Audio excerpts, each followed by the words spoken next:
ओम शांति। आज हम मीठे प्यारे बाबा की मधुर ईश्वरी महावाक्य साकार मुरली सुनेंगे 22 जुलाई 24 की।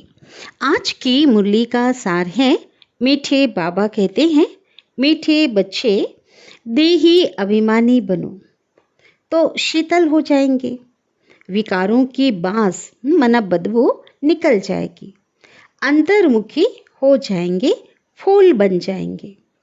आज की मुरली का प्रश्न है, बाप दादा सभी बच्चों को कौन से 2 वरदान देते हैं और उन्हें स्वरूप में लाने की विधि क्या है ना। 2 प्रश्न एक साथ है कि बाप दादा सभी बच्चों को कौन से 2 वरदान देते हैं, ये पहला प्रश्न है, और उन्हें स्वरूप में लाने की विधि क्या है। उत्तर है, बाबा सभी बच्चों को शांति और सुख का वरदान देते हैं। बाबा कहते हैं, बच्चे तुम शांति में रहने का अभ्यास करो। कोई उल्टा सुल्टा बोलते हैं तो तुम जवाब ना दो, तुम्हें शांत रहना है। फालतू झरमुई झगमुई की बातें नहीं करनी है, किसी को भी दुख नहीं देना है। मुख में शांति का मुहल्ला डाल दो ना, शांति का सिक्का डाल दो, तो यह दोनों वरदान स्वरूप में आ जाएंगे। ओम शांति। मीठे मीठे बच्चे कभी सम्मुख हैं, कभी दूर चले जाते हैं। सम्मुख फिर वही रहते हैं जो बाप को याद करते हैं, क्योंकि याद की यात्रा में ही सब कुछ समाया हुआ है। गाया जाता है ना, नजर से निहाल। आत्मा की नजर जाती है परम पिता में, और कुछ भी उनको अच्छा नहीं लगता। जो भगवान को पहचान गए हैं, रियल में आज इन आत्माओं को सच्चा प्यार है परमात्मा से, उनको उनके सिवाय कुछ अच्छा नहीं लगता। उनकी नज़र भी कहाँ जाती है? एक परम पिता परमात्मा की ओर। उनको याद करने से विकर्म विनाश होते हैं, तो अपने पर कितनी खबरदारी रखनी चाहिए। याद ना करने से माया समझ जाती है कि इनका योग टूटा हुआ है। बाबा को याद नहीं करती तो माया को भी पता चल जाता है। फिर क्या करती है? तो माया फिर उन्हें अपनी तरफ खींचती है और कुछ ना कुछ उल्टा कर्म करा देती है। तो ऐसे जो बच्चे हैं वो बाप की निंदा कराते हैं। भक्ति मार्ग में गाते हैं ना, बाबा मेरे तो आप दूसरा ना कोई। तो तब बाप कहते हैं, बच्चे मंजिल बहुत ऊंची है। काम करते हुए एक बाप को याद करना है, यह है ऊंचे ते ऊंच मंजिल। इसमें प्रैक्टिस बहुत अच्छी चाहिए, नहीं तो निंदक बन जाते हैं। सतगुरु की क्या कराते? निंदा कराते हैं। उल्टा काम करने वाले निंदक कौन कराते? जो उल्टा काम करते हैं। समझो कोई में क्रोध आया, आपस में लड़ते झगड़ते हैं तो भी निंदा कराई ना। इसमें बड़ी खबरदारी रखनी है। अपने गृहस्थ व्यवहार में रहते हुए बुद्धि बाप से लगानी है।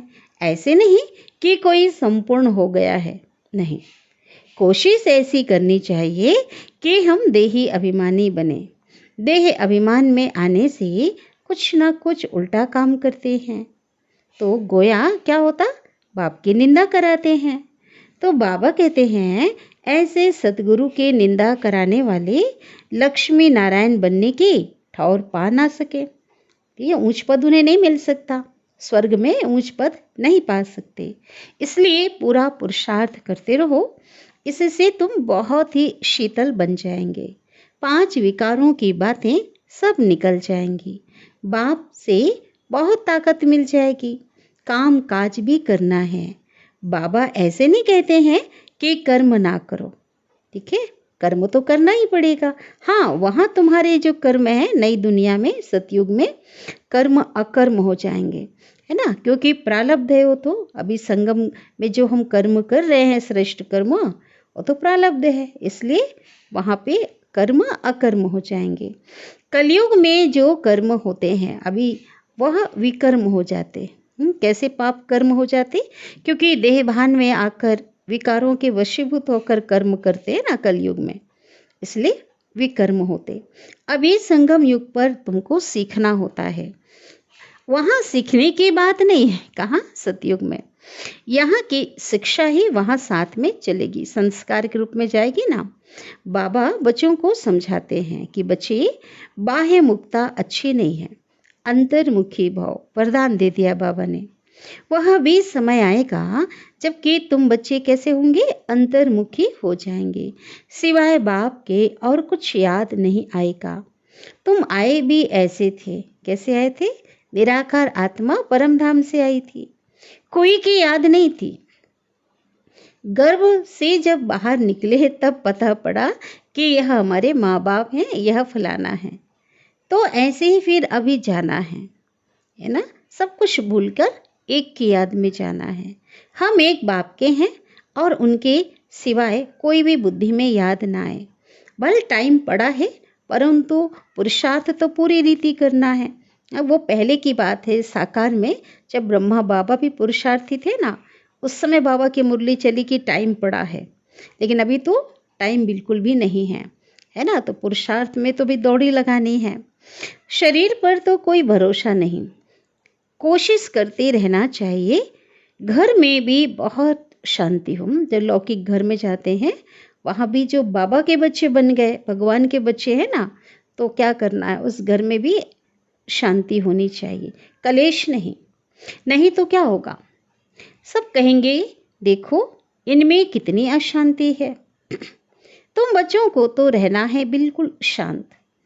तुम शांति का वर्षा ले रहे हो ना।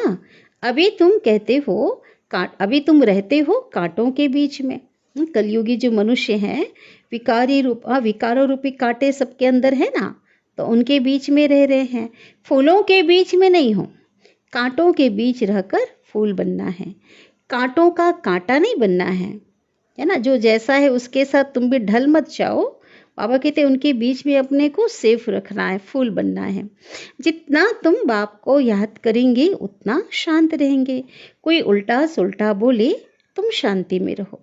आत्मा है ही शांत, आत्मा का स्वधर्म है शांत। तुम जानते हो अभी हमको उस घर में जाना है। बाप भी है शांति का सागर, कहते हैं तुमको भी शांति का सागर बनना है। फालतू झरमुई झगमुई जो परचिंतन निंदा करते हैं ना, ये बहुत नुकसान करती है। इसलिए बाप डायरेक्शन देते हैं कि बच्चे ऐसी बातें नहीं करनी चाहिए जिससे तुम बाप की निंदा कराते हो। इससे क्या होता है, बाप की निंदा होती है। शांति में कोई निंदा व विकर्म होता नहीं। बाप को याद करते रहने से और ही विकर्म विनाश होंगे। विकर्म होगा नहीं, लेकिन विकर्म जो किए हुए हैं ना, उसका विनाश होगा। अशांत ना खुद हो ना औरों को करो। किसको दुख देने से आत्मा नाराज होती है। बहुत हैं जो रिपोर्ट लिखते हैं, बाबा यह घर में आते हैं तो धमचक्र मचा देते हैं।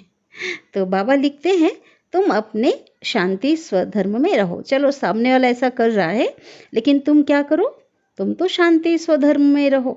हातम ताई की कहानी है ना, उनको कहा मुख में मुहलरा सिक्का डाल दो, तो आवाज निकलेगा ही नहीं, बोल नहीं सकेंगे। तुम बच्चों को शांति में रहना है। मनुष्य शांति के लिए बहुत धक्के खाते हैं। कहाँ धक्के खाते, इस गुरु के पास आएंगे, इस मंदिर में, इस तीर्थ पे चक्कर लगाते रहते, धक्के खाते हैं। तुम बच्चे जानते हो हमारा मीठा बाबा शांति का सागर है। शांति कराते कराते विश्व में शांति स्थापन करते हैं। अपने भविष्य मर्तबे को, पोजीशन जो मिलने वाला है हमें, उनको भी याद करो। क्या पोजीशन मिलना है, नर से नारायण हो, नारी से लक्ष्मी, देवत्व का मिलना है पोजीशन। वहाँ होता ही है एक धर्म, कौन सा, आदि सनातन देवी देवता धर्म। दूसरा कोई धर्म वहाँ होता नहीं, उनको ही विश्व में शांति कहा जाता है। फिर जब दूसरे दूसरे धर्म आते हैं तो हंगामे होते हैं। अभी कितनी शांति रहती है, समझते हो ना, हमारा घर वही है, परम धाम निर्वाण धाम हमारा असली घर है आत्माओं का। और हमारा हम आत्माओं का स्वधर्म है शांत। ऐसे तो नहीं कहेंगे ना कि शरीर का स्वधर्म शांत है, नहीं, आत्मा का स्वधर्म शांत है। शरीर तो विनाशी चीज है ना, और आत्मा कैसी है, आत्मा तो अविनाशी चीज है। जितना समय आत्माएं वहाँ अपने घर परमधाम में रहती हैं तो कितना शांत रहती हैं। यहाँ तो सारी दुनिया में देखो अशांति है, इसलिए शांति मांगते रहते हैं। परंतु कोई चाहे कि सदा शांत में रहे इस दुनिया में रहकर, ये तो हो नहीं सकता। भल 63 जन्म वहाँ रहते हैं, फिर भी आना तो ज़रूर पड़ेगा ना। माना बाकी आत्माएं भी जो है ना, जिनका पार्ट बाद में शुरू होता है, तो उनको भी क्या होता है, भले जब आत्माएं देव आत्माएं हैं ना, सतयुग त्रेता के बाद द्वापर युग में आ जाते हैं, ठीक है। और उस समय भी जो आत्माओं का पार्ट जब होता है तो क्या होता, द्वापर में आने वाली आत्माएं हैं, कलयुग में आने वाली आत्माएं हैं। तो बाबा कहते वहाँ रहते हैं तो शांत रहते हैं, लेकिन फिर तो यहाँ तो आना ही पड़ेगा ना परम धाम से। अपना पार्ट सुख दुख का बजाकर फिर चले जाएंगे। ड्रामा को अच्छी रीति ध्यान में रखना होता है। तुम बच्चों को भी ध्यान में रहे कि बाबा हमको वरदान देते हैं। कौन सा वरदान? सुख और शांति का। ब्रह्मा की आत्मा भी सब सुनती है। सबसे नजदीक तो इनके कान सुनते हैं। किनके? ब्रह्मा के, क्योंकि उसी तन में बाबा आते हैं। एक शरीर में 2 आत्मा हैं, तो सबसे पहले ज्ञान कौन सुनते? ब्रह्मा। इनका मुख कान के नजदीक है। तुम्हारा पीर इतना दूर है तो यह झट सुन लेते हैं, सब बातें समझ सकते हैं। बाबा कहते हैं मीठे मीठे बच्चों, मीठे मीठे तो सबको कहते हैं ना। क्यों? क्योंकि बच्चे तो सब हैं। जो भी जीव आत्माएं हैं इस साकार सृष्टि में, शरीर में जो भी आत्माएं हैं, सब भगवान के बच्चे हैं। वह सब बाप के बच्चे अविनाशी हैं और शरीर विनाशी है। बाबा अविनाशी है, बच्चे जो आत्माएं हैं वो अविनाशी हैं। तो बाप बच्चों से आत्माओं से क्या करते? वार्तालाप करते, बातचीत करते हैं। इसको कहा जाता है रूहानी नॉलेज। सुप्रीम रूह बैठ, परम आत्मा बैठ रूहों को समझाते हैं। बाप का प्यार तो है ही, जो भी सब रूहें हैं भल तमो प्रधान है। जानते हैं यह सब जब घर में थे तो सतो प्रधान थे। सबको कल्प कल्प हम आ करके शांति का रास्ता बताता हूँ। वर देने की बात नहीं है, ऐसे नहीं कहते। बाबा कहते रास्ता बताता हूँ, ऐसे नहीं कहते हैं बाबा कि धनवान भव, आयुष्मान भव, नहीं। बल्कि बाबा कहते सतयुग में तुम ऐसे थे, तुम्हारी आयु लंबी थी, तो बाबा कहते हैं रास्ता बताते उस दुनिया में जाने का। सतयुग में तुम ऐसे थे, परंतु आशीर्वाद देते नहीं हैं और मांगने भी नहीं है, बोल रहे हैं बाबा। कृपा और आशीर्वाद मांगने भी नहीं है। बाप बाप भी है, टीचर भी है, यही बात याद करनी है। ओहो, शिव बाबा बाप भी है, टीचर भी है, ज्ञान का सागर भी है। बाप ही बैठ अपना और रचना के आदि मध्य अंत का ज्ञान सुनाते हैं, जिससे तुम चक्रवर्ती महाराजा बन जाते हो। यह सारा ऑल राउंडर राउंड चक्र है ना, ठीक है, शुरू से लेकर अंत तक। बाबा समझाते हैं इस समय सारी दुनिया रावण राज्य में है। रावण सिर्फ लंका में नहीं है, यह बेहद की लंका है। पूरी सृष्टि ही क्या है? एक टापू है ना, लंका है। चारों तरफ पृथ्वी के चारों ओर क्या है? समुद्र है, पानी से घिरा हुआ है। सारी लंका रावण की थी ना, अभी तक लंका रावण की है, फिर क्या होगा? फिर राम की बनती है। लंका तो सोने की थी, वहाँ सोना बहुत होता है। एक मिसाल भी बताते हैं ना, ध्यान में गया और वहाँ एक सोने की ईंट देखी। जैसे यहाँ मिट्टी की है ना, वैसे वहाँ सोने की ईंट होगी। तो यहाँ का जो संस्कार था, तो ख्याल क्या किया? सोना लेकर जाएं। फिर लेकर भी आया, फिर देखा क्या था? गायब हो गया। तो कैसे कैसे नाटक बनाए हैं। भारत तो नामी ग्रामी है और खंडों में इतने हीरे जवाहरत नहीं होते हैं जितने भारत में होते। बाबा कहते हैं मैं सबको वापस ले जाता हूँ गाइड बन करके। चलो बच्चे, अब घर जाना है। आत्माएं पतित हैं, पावन होने बिगड़ तो घर जा नहीं सकती। पतित को पावन बनाने वाला एक ही बाबा है, इसलिए सब यहाँ ही हैं। कौन? जिनको पावन बनाना है ना, पावन बने नहीं हैं तो यहाँ ही हैं पतित आत्माएं, वापिस तो कोई जा नहीं सकते, ला नहीं कहता, ऐसा कायदा नहीं है।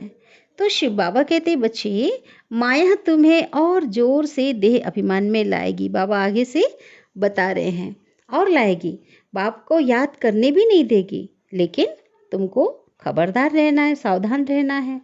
और इस पर ही युद्ध है। आंखें बड़ा धोखा देती है, इन आंखों को कब्जे में, अधिकार में रखना है। देखा गया है भाई बहन में भी दृष्टि ठीक नहीं रहती है, तो अब समझाया जाता है अपने को उससे भी ऊंचा समझो, है ना, शारीरिक दृष्टिकोण से भी ऊपर चले जाओ, भाई भाई समझो। यह तो सब कहते हैं ना हम आपस में क्या हैं, भाई भाई हैं, परंतु समझते कुछ भी नहीं, है ना। नारा लगाते ना हिंदू मुस्लिम सिख ईसाई, आपस में हम सब भाई भाई, लेकिन कैसे भाई भाई समझते नहीं हैं। जैसे मेंढक ट्रा ट्रा करते रहते हैं ना, अर्थ कुछ भी नहीं समझते। अभी तुम हर एक बात का यथार्थ अर्थ समझ गए हो कि हम भाई भाई कैसे हैं, कैसे हैं, एक पिता के बच्चे आत्मा रूप में भाई भाई हैं। बाबा मीठे मीठे बच्चों को बैठ समझाते हैं कि तुम भक्ति मार्ग में भी मेरे क्या थे, आशिक थे, और मुझ माशुक को याद करते थे। दुख में झट उनको याद करते हैं ना, हाय राम, हे भगवान रहम करो। परंतु स्वर्ग में ऐसे कभी भी नहीं कहेंगे। क्यों? क्योंकि वहाँ रावण राज्य नहीं होता है, तुमको राम राज्य में ले जाते हैं, तो उनकी मत पर चलना चाहिए ना। अभी तुमको मिलती है ईश्वरीय मत, फिर मिलेगी दैवी मत। इस कल्याणकारी संगम युग को कोई भी नहीं जानते, क्योंकि सबको बताया हुआ है ना कि कलयुग अभी क्या है, अर्जुन छोटा बच्चा है, अभी तो लाखों वर्ष पड़े हुए हैं उसकी समाप्ति के लिए। तो बाबा कहते हैं यह भक्ति का क्या है, घोर अंधियारा है। ज्ञान क्या है, सोच रहा, रोशनी है, उजाला है। ड्रामा अनुसार भक्ति की भी नोंद है, यह फिर भी होगी, जैसा हुआ है ऐसा फिर से होगा, रिपीट होगा। अब तुम समझते हो हमें भगवान मिल गया है तो भटकने की दरकार नहीं, न तन से भटकते ना मन से। तुम कहते हो हम अब जाते हैं बाबा के पास, अथवा बात वही है बाप दादा के पास। इन बातों को मनुष्य तो समझ ना सके, तुम्हारे में भी जिनको पूरा निश्चय नहीं बैठता है ना, तो ऐसों को माया हप कर लेती है, निगल लेती है, एकदम गज को ग्राह की तरह हप कर लेती है। मना महारथियों को भी माया रूपी मगर क्या करता, खा जाता, निगल लेता। आश्चर्यवत सुनंती, ज्ञान को सुनते हैं, सुनावंती, फिर बाद में भागंती हो जाते। पुराने तो चले गए ना, उनका भी गायन है। अच्छे अच्छे महारथियों को माया हरा देती है, फिर बाबा को लिखते हैं, बाबा आप अपनी माया को नहीं भेजो। ठीक है, बच्चे क्या लिखते बाबा के पास, आप अपनी माया को नहीं भेजो। अब शिव बाबा की माया है क्या, बताओ, नहीं है ना। तो बाबा जवाब क्या देते, अरे ये हमारी थोड़ी ही है। रावण अपना राज्य करते हैं और हम अपना अपना राज्य स्थापन कर रहे हैं, यह परंपरा से चला आता है।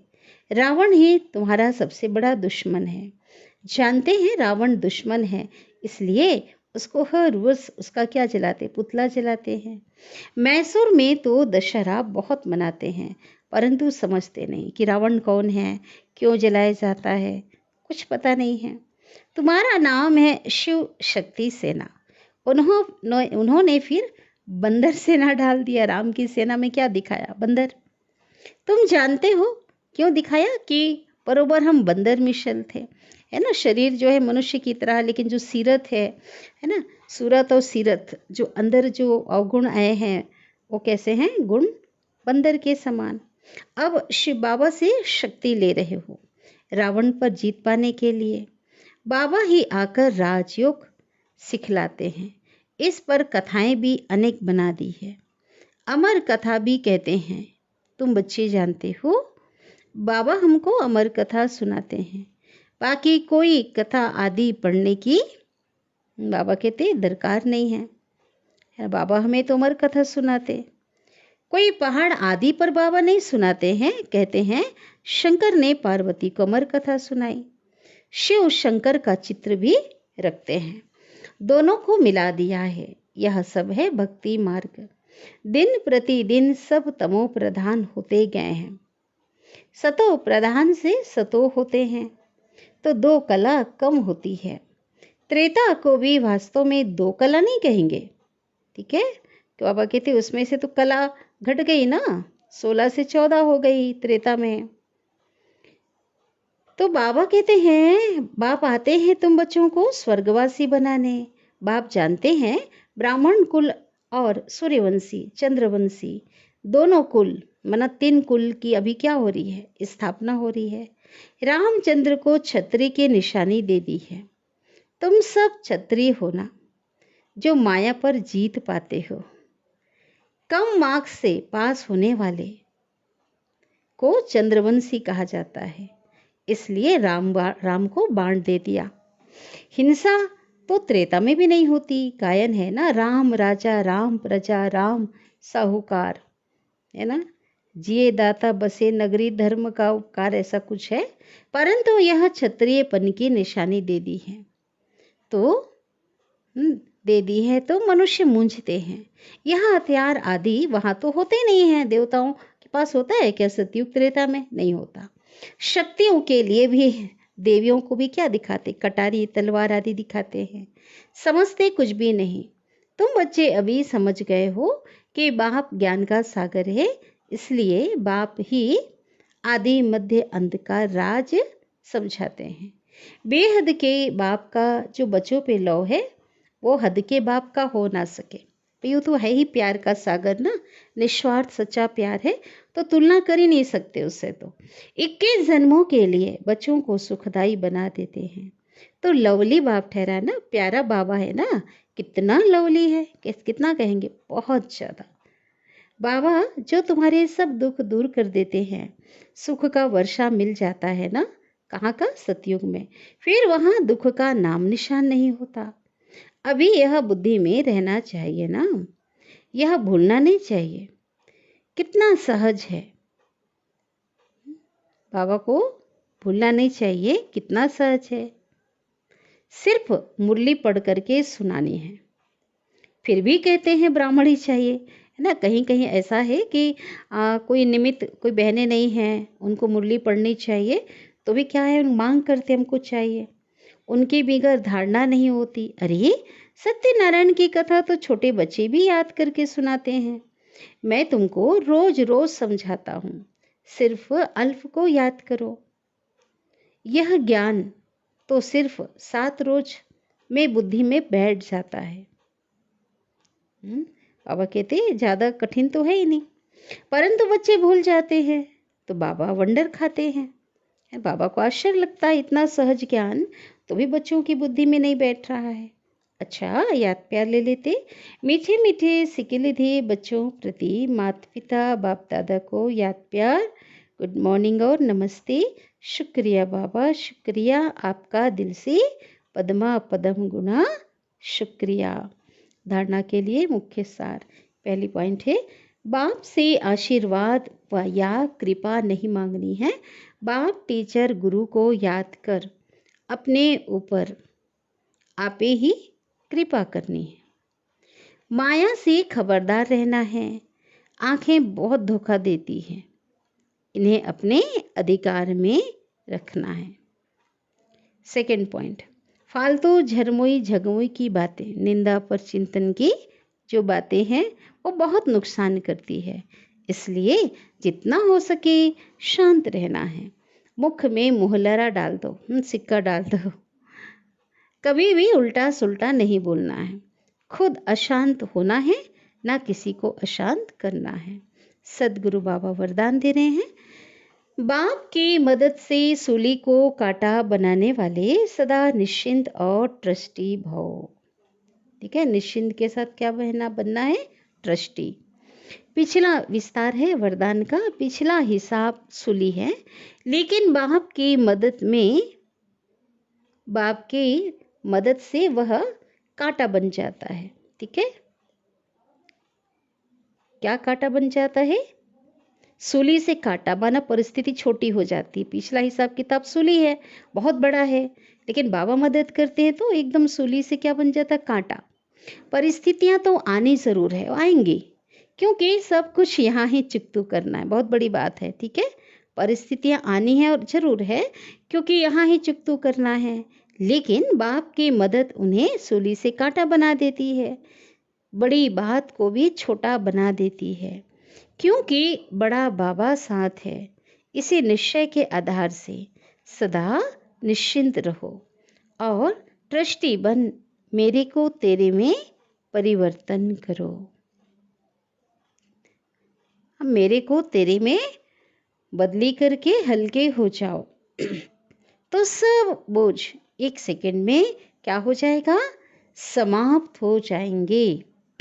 निश्चय के आधार पे क्या रहना है, निश्चिंत। स्लोगन है, शुभ भावना के स्टॉक द्वारा नेगेटिव को भी पॉजिटिव में परिवर्तन कर दो। ठीक है, क्या रखना है, शुभ भावना। शुभ भावना का अपने पास स्टॉक जमा करना है, तो उससे क्या होगा, नेगेटिव बातें आएंगी दिन प्रतिदिन, तो उसे पॉजिटिव में परिवर्तन करो, सकारात्मकता में चेंज करना है। अच्छा, ओम शांति।